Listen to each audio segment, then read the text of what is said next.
Hello friends, অনেক দিন পর আবারও একটি ছোট্টখাটো মিনি ব্লগ নিয়ে তোমাদের সামনে চলে এলাম। তো আশা করছি তোমরা সকলে খুব ভালো আছো, আমিও ভালো আছি। এই দিনটি ছিল উল্টো রথের দিন।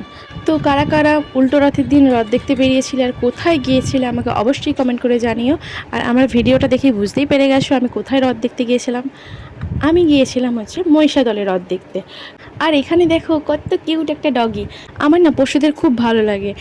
তারপরে ডগের কাছে গিয়ে তাকে একটু গলুমলু করে চটকিয়ে মন খারাপ নিয়ে আবার চলে এলাম মেলা দেখতে।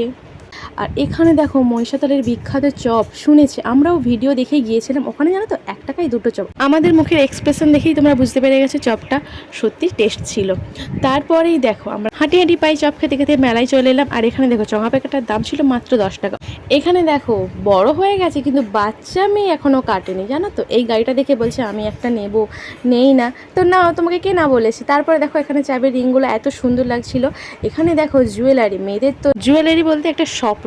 কানের যতই থাকুক না কেন, ক্লিপ কানের গলার যতই থাকুক না কেন, মেলা গেলে একটা না একটা কিনতেই হয়। তারপরে চলে গেছিলাম রাইডে। আমার রাইড চড়তে ভীষণ ভালো লাগে, কিন্তু আমার প্রিয় মানুষটা একদমই ভীতু, তো ওনার জন্য চড়া হলো না। উনি আমার মন ভালো করার জন্য রেস্টুরেন্টে নিয়ে এলো। রেস্টুরেন্টের নাম কি ছিল না, গুপি বাঘার দেশে। ওখানে গিয়ে আমরা ডিনার করে নিলাম। তো শেষে আইসক্রিম না খেলে কি হয়। তো চলো টাটা, আজকের মিনি ব্লগটা কেমন হলো অবশ্যই